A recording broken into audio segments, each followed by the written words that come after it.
दोस्तों नमस्कार। दोस्तों मैं सतबीर दलाल अपने यूट्यूब के भारत लिंक चैनल पर आपका स्वागत करता हूं। दोस्तों आज हम जिस शख्सियत से रूबरू हो रहे हैं वो हैं विजेंद्र जिंदल जी।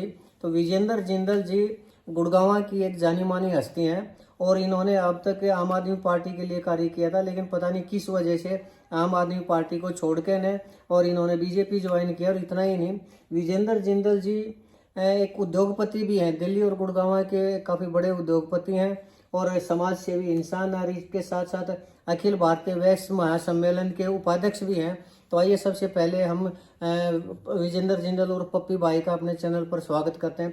पप्पी भाई आपका हमारे चैनल पर स्वागत है सर। जी, भारत लिंक चैनल का हार्दिक स्वागत करता हूँ मैं। आपने अपना कीमती टाइम देकर हमें समय दिया। जी जी, बहुत बहुत धन्यवाद सर आपका।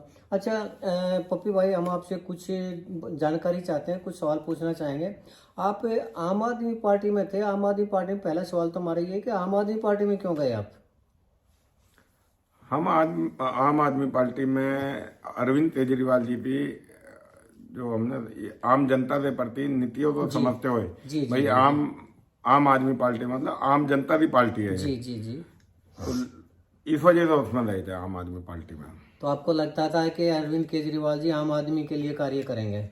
हमें लगता था जब ही रहे थे। अच्छा अच्छा। तो लेकिन फिर जब इसमें पार्टी में रहे, जब हमें ऐसा महसूस नहीं हुआ भाई ये आम आदमी वाली बात है इनमें, क्योंकि जो पार्टी अपने एक मकान के ऊपर 45 करोड़ रुपए खर्चा कर, वो आम जनता तो 45,000 रुपए भी खर्चे नहीं कर पाई थी। उन पे इतना है ही नहीं। जी जी जी जी। ये 45 वो आम आदमी वाली बात नहीं है उधर। अच्छा, तो आप ये कह रहे हैं पप्पी भाई कि केजरीवाल जो है वो आम आदमी के नाम से सिर्फ राजनीति कर रहे हैं, अदरवाइज आम आदमी के लिए कुछ नहीं कर रहे, ये कह रहे हैं आप?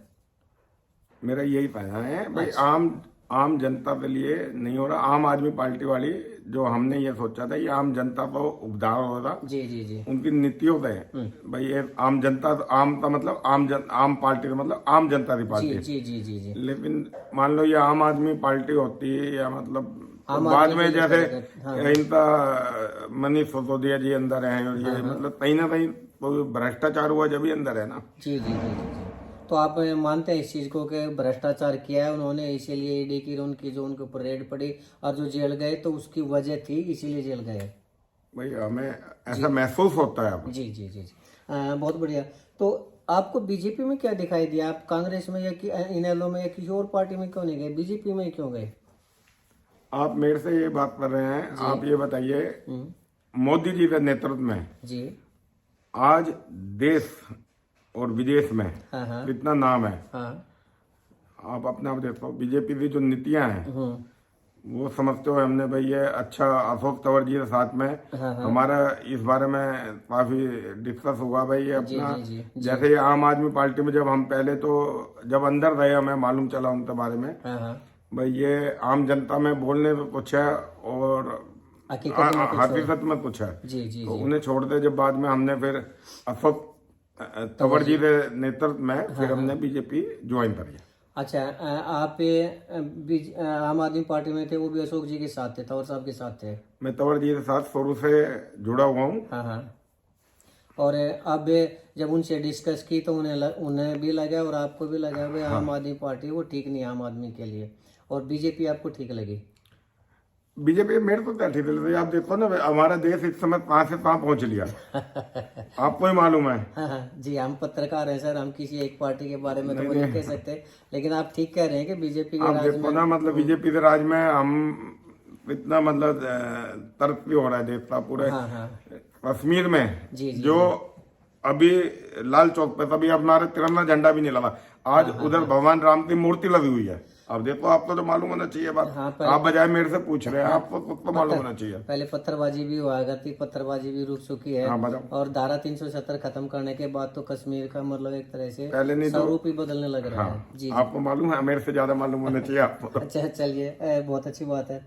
अच्छा, बीजेपी में आपको अब सोच क्या है आपकी कि बीजेपी में रहकर आप चुनाव लड़ना चाह रहे हैं या नहीं चुनाव लड़ना चाहेंगे? देखो ऊपर जो नेतृत्व है, मान लो मुझे ये मौका देगा गुड़गांव विधानसभा का, तो मैं ये चुनाव लड़े जैसा वो हमें आदेश देना, हम तो उनका जो आदेश होगा उसका पालन करेंगे। हम नहीं तो ये कार्यकर्ता है, हम तो आम कार्यकर्ता की तरह हम उनके साथ जुड़े हुए हैं और पूरी मेहनत से लगन से हमेशा साथ रहेंगे। आप कार्यकर्ता मानते हैं अपने आप को, तो कार्य क्षेत्र कौन सा आपका, गुड़गांव विधानसभा या कौन सा, मतलब? गुड़गांव विधानसभा है वैसे, लेकिन पूरे हरियाणा में हमने अशोक तंवर जी के साथ पूरे हरियाणा में काम करा है।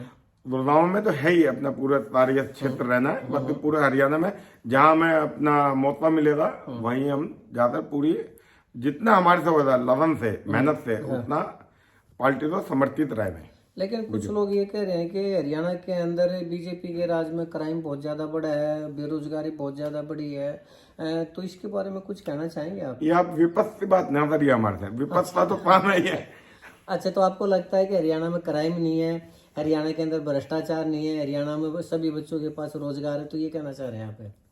रोजगार देखो, रोजगार तो सब पे नहीं मतलब, लेकिन काफी हद तक रोजगार है हरियाणा में भी। मान लो रोजगार, ये विपक्ष वाली बातें जो है आप ना करिए, ये तो विपक्ष का काम है, आप विपक्ष की भूमिका ना निभाई हमारे साथ बैठकर। गुड़गांव विधानसभा से अगर आप चुनाव लड़ना चाह रहे हैं तो गुड़गांव विधानसभा क्षेत्र की समस्याएं क्या क्या है पप्पी भाई? जो गुड़गांव विधानसभा से सबसे जो मेन समस्या है जी, जो बरसात के टाइम में जो पानी भरता है शहर में या मतलब गुड़गांव, वो जो निकासी है वो ठीक नहीं है। अच्छा अच्छा, वो उसके लिए हालांकि बीजेपी सरकार ने भी काम करा पिछले 10 साल में, लेकिन जो प्रशासन है वो उनकी सही नीतियों की वजह से ये कार्रवाई जो है ना अच्छी तरह नहीं हो पा, उसे मतलब अच्छी तरह देखते समझते ये कार्रवाई जो हम बिठाएंगे। अच्छा, मतलब प्रशासन ने जो पॉलिसी होनी चाहिए थी, जो प्लानिंग होनी चाहिए थी, वो प्लानिंग सही नहीं है। कहाँ कहाँ के पानी जाना चाहिए, वो प्लानिंग सही नहीं है। अच्छा अच्छा, वो प्लानिंग देखते मतलब ये कार्रवाई ने। हाँ, और ट्रैफिक भी जो है, ट्रैफिक में भी सुधार कर रहे हैं। अब आप देखो ना गुड़गांव में ये द्वारका एक्सप्रेस वे बनाए, जी जी जी बनाए, ये तब बनाई है, अभी बनाए ना अपने। हाँ, लेकिन इस एक्सप्रेस वे पर भी तो भ्रष्टाचार के आरोप लगे ना, क्या ये सच है या झूठ है? आप फिर वो घुमा फिरा विपक्ष वाली बात तो बैठ जाते हैं। अच्छा, आपको लगता है कि बीजेपी आपको गुड़गांव विधानसभा से टिकट दे देगी? ये मैंने आपको पहले बताया, ऊपर नेतृत्व जो हमें सेवा का मौका टिकट दे या नहीं दे, हम अपने पूरी लगन से बीजेपी पे समर्थित हो चुके हैं। अशोक तंवर के साथ हमने लाखों की संख्या में हम लोगों ने ज्वाइन करा बीजेपी, और हम टिकट से मतलब नहीं है हमें अब पार्टी में समर्थित हो लिए, तो अब उनके साथ रहना है और काम करना है हमें बस। मान लिया आपको टिकट मिल जाता है तो आपके वो जो वोट होंगे वो बीजेपी के होंगे या आपके अपने होंगे? जब मेरा अपना कुछ, जब हम पार्टी के साथ हैं, पार्टी के वोट अब तो सब कुछ हमारे थे, अपना तो शरीर भी नहीं रहा। जब हम पार्टी में आते हैं तो पार्टी के साथ ही रहेगा। शरीर नहीं रहा का क्या तात्पर्य? आपने बेच दिया क्या शरीर अपने आप को, या आपने अपने विचार को वो कर दिया? नहीं, जब हम ध्यान रखते हैं पूरी लगन से, निष्ठा से, उससे लगते हैं हम, कहीं भी लगते हैं तो। अच्छा, जिस पार्टी में पूरा मतलब अपने लगन से समर्थित हो जाते हैं। आपको लगता है कि आप चुनाव जीत जाएंगे? मैं चुनाव नहीं है, ये आम जो जनता है, आम पब्लिक है, सब जो है उन्हें मालूम है देश में गुड़गांव शहर में विकास कितना हो रहा है। हमारे आदरणीय सट्टर साहब जो है वो करनाल से बिलोंग करते हैं, लेकिन आप देखो सबसे ज्यादा तरक्की जो मतलब ये बताइए आप, मान लो गुड़गांव में कितना तरक्की हुआ, द्वारका एक्सप्रेस वे बनाए, कितने अंडरपास बने, जितना कार्य गुड़गांव शहर में हुआ है आप बताओ कहाँ हुआ है? आप भी पूरे हरियाणा में भ्रमण करते हैं। जी जी जी, जहाँ विकास हुआ है, अंडरपास भी बने हैं, फ्लाईओवर भी बने हैं, फुटवे भी बने हैं, काफी प्रोग्रेस की है, मानते हैं गुड़गांव के अंदर बीजेपी सरकार के काल में। तो आम जो हमारे साथी है गुड़गांव के शहरवासी है वो और चीज समझते हैं। अच्छा, मान लो आपको टिकट भी मिल गई और आप चुनाव भी लड़े, लेकिन आप हार गए तो फिर क्या अगला चुनाव लड़ेंगे या पार्टी कोई और पार्टी ज्वाइन करेंगे या क्या करेंगे? नहीं, हारने जीतने मतलब नहीं है। हम बीजेपी के साथ हैं, जब भी हम जो हमारे जैसे जनता आशीर्वाद देगा वो हमें कबूल रहेगा। हाँ सर, बीजेपी का राज 10 साल से है यहाँ पर, और अब आप बीजेपी में पार्टी आपने ज्वाइन की है, तो यहाँ पर कई ऐसे काम हैं जो बीजेपी के राज में भी नहीं हुए हैं, और जो पार्टी का जो एमएलए है, विधायक, वो भी बीजेपी का ही है, सुधीर सिंगला जी हैं। तो जैसे एक सिविल हॉस्पिटल की समस्या है, वो सिविल हॉस्पिटल एक आम जरूरत की चीज है और वो आज तक पूरा नहीं बना। उसमें कम से कम 3-4 साल तो पेंडिंग पड़े हुए हो गए उसके। इसके बारे में भी हम जब आप मतलब आएंगे, मान लो सत्ता में, अपने मान लो हमें सेवा तो मुफ्त मिलते हैं या उसमें देखते हैं। अभी हम इसमें नए ज्वाइन करे हैं, 30 कारणवश पेंडिंग है, वो भी देखते हैं। और सबसे पहले प्योरिटी पे हॉस्पिटल का कार्य करवाते हैं। अच्छा। हाँ, अभी जैसे बताए गए पानी की निकासी का भी करवाएंगे और हॉस्पिटल वाला काम पड़ा हुआ है, तो वो सबसे पहले होता है। गुड़गांव शहर की जनता को सबसे पहले प्योरिटी में ये दोनों काम करवाना है। अभी हमने नई ज्वाइन कराए, पहले इन्होंने भी काम कराया, लेकिन किस कारणवश ये लेट हुआ है वो उस बारे में देखते हैं। लेकिन गुड़गांव की मैंने सर हर गलियों में मैं गया हूँ, हर कॉलोनी के अंदर मैं गया हूँ। गुड़गांव के अंदर जो सड़कों की हालत है ना, वो बहुत ज्यादा खस्ता हालत है। ये तो जो विपक्ष से पार्षद बैठे हैं थोड़ा बहुत, ये जो कार्य नहीं करने देते, उन्हें भी हम जो है प्योरिटी पे अब ये सारी चीजें देखते हुए अब हम अभी संगठन में थोड़ा सा हमने नए आए हैं, देखते हैं और सारे कार्य ये करवाते हैं सबसे पहले। अच्छा, चलिए, बहुत अच्छी बात है। अच्छा, एक बात बताइए, आप ये आजकल ये जो राम में हो रहा है सब कुछ, राम मंदिर का निर्माण हो रहा है, प्राण प्रतिष्ठा होने लग रही है, तो ये अच्छी बात है, हिंदुओं के लिए तो बहुत अच्छी बात है। लेकिन क्या आपको लगता है कि इससे मुसलमान नाराज नहीं हो जाएंगे क्या? देखो, ये हिंदू हम सनातन धर्मी हैं। हाँ। मुसलमानों हमने कभी हमारे सनातन धर्म में कभी भी दूसरे धर्म के प्रति हमने हमेशा निष्ठा धरी है। कभी भी हमने किसी को उनका धर्म, कभी हम हमेशा हिंदू धर्मवादी अपने हिंदू धर्म के लिए, और कभी दूसरे धर्म का भी उतना मान सम्मान करते हैं जितना हम अपने का करते हैं।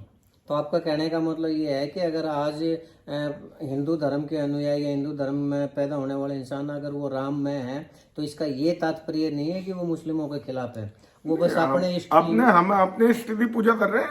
हर एक को अधिकार है अपने इष्ट की पूजा करने। अच्छा। वो अपना दूसरे धर्म जिन्हें भी मानते हैं मानिए, हम उनसे मतलब हमें कोई नाराजगी भी नहीं है। हाँ। ये सबको अधिकार है अपने अपने धर्म के प्रति निष्ठा धरने की। जी। चलिए, बहुत अच्छी बात है। तो आप अपने गुड़गांव विधानसभा क्षेत्र के लोगों को क्या कहना चाहेंगे? गुड़गांव वासियों से यही कहूँगा, मतलब आप जो है बीजेपी तो लाइए, और आपने देखा भी होगा पीछे इतने दिन में गुड़गांव शहर में कितनी तरक्की हो रही है, कितना अंडरपास बन, कितना रोजगार हो रहा है। द्वारका एक्सप्रेस जैसी है, बॉम्बे, इधर से बॉम्बे एक्सप्रेस वे बने हैं। ये गुड़गांव शहर आज पूरे वर्ल्ड लेवल पे सबसे ऊपर है। अच्छा, आपने अशोक तंवर जी का नाम लिया कि अशोक तंवर जी के आप प्रेरणा स्रोत हैं, आपके वो अशोक तंवर जी, और आप उनके साथ हैं, उनके एक अच्छे कार्यकर्ता रहे, अच्छे मित्र के रूप में कार्य कर रहे हैं। तो आप थोड़ा ये बताइए कि अशोक तंवर जी पहले कांग्रेस में थे, उन्होंने कांग्रेस छोड़ दी, फिर वो आम आदमी पार्टी में गए, उन्होंने आम आदमी पार्टी छोड़ दी, अब वो बीजेपी में आए हैं, तो क्या उनके अकॉर्डिंग काम नहीं होगा? तो क्या वो बीजेपी को भी नहीं छोड़ देंगे? नहीं, ऐसा नहीं है। उधर हमने आपको बताया कांग्रेस की नीतियों के खिलाफ हम थे, जब उन्होंने वो गलत नीति, तो वो सच्चाई का साथ देने वाले। अच्छा। आप आम आदमी पार्टी में हमदाई बिल्कुल सही कह रहे हैं। लेकिन आम आदमी पार्टी में देखता जो हमदाई थे, जो हमारा उद्देश्य था जाना था, भाई आम जनता की पार्टी है, तो हमें वो इस वजह से हमने उनका हाथ जोड़ लिया, वो सिर्फ भ्रष्टाचारी है। तो हमें समझ में नहीं आया। मैंने जैसा आपको बताया, अरविंद केजरीवाल जी हमारे 45 करोड़ रुपए मकान में लगा रहे, तो आम जनता। लेकिन इधर जो है ये बीजेपी जो है, बीजेपी है, मतलब इन पर कोई भ्रष्टाचार का आरोप हमने आज तक नहीं सुना। अच्छा, चलिए, अच्छी बात है। अभी आपने कहा कि अशोक तंवर जी वहां जाते हैं जहाँ सच्चाई होती है। हाँ जी। कल को अगर बीजेपी में वैसी सच्चाई नजर ना आई तो? नहीं, सच्चाई है, बीजेपी में सच्चाई है। अच्छा। तो बीजेपी जो है सच्चाई पे चलने वाली है। हमने कभी सुना नहीं है बीजेपी के बारे में, कभी इन्होंने भ्रष्टाचारी है कुछ करा है। बहुत अच्छी बात है। तो आप हमारे भारत लिंक के आखिरी सवाल हम आपसे पूछना चाहेंगे, हमारे भारत लिंक के दर्शकों को कुछ कहना चाहेंगे क्या? भारत लिंक चैनल जो है, हम ऊपर वाले माता रानी बालाजी महाराज से यही दुआ करते हैं, आप लोग बहुत तरक्की करिए। जी, बहुत बहुत शुक्रिया सर, बहुत बहुत शुक्रिया आपको, आप जो आपने किया। अच्छा दोस्तों, ये थे हमारे विजेंद्र जिंदल और पप्पी भाई जी। पप्पी भाई जी बहुत सरल आदमी है, मैं इनको काफ़ी टाइम से जानता हूँ, मेरे ये अच्छे मित्र हैं। तो हो सकता है ये इतने ज़्यादा अच्छे वक्ता ना हो, लेकिन दिल से काफ़ी मिलनसार समाज सेवी इंसान है और सभी आदमियों की मदद करने वाले इंसान है। मैं इनको काफ़ी अच्छे से जानता हूँ। तो ऐसे आदमियों को हमें मौका देना चाहिए। लोग ये कहते हैं कि राजनीति में हमेशा बुरे आदमी आते हैं, लेकिन अगर अच्छे आदमियों को पब्लिक मौका नहीं देगी तो फिर तो बुरे ही रहेंगे। तो इसलिए अच्छे आदमियों को आगे बढ़ाने के लिए पप्पी भाई जैसे जितने भी आदमी हैं उनको आगे बढ़ाने के लिए जनता को आगे आना चाहिए और ऐसे लोगों को हमें विधायक का या सांसद का या इस तरह के अगर पद दिए जाएंगे तो वो प्रदेश का और देश का जरूर विकास करेंगे, जरूर उसके लिए कार्य करेंगे। क्योंकि ऐसे आदमी ठग नहीं होते, मक्कार नहीं होते, झूठे नहीं होते। जो कुछ भी करते हैं वो पब्लिक के लिए करते हैं। तो हम तो यही दुआ करेंगे और यही प्रार्थना करेंगे लोगों से कि पप्पी भाई जैसे आदमियों को मौका दें और ताकि हमारे प्रदेश का विकास हो उसके।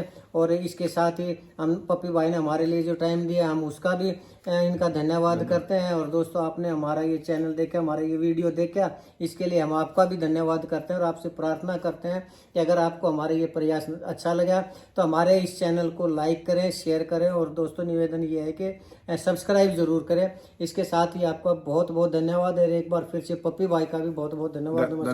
नमस्कार, जय हिंद।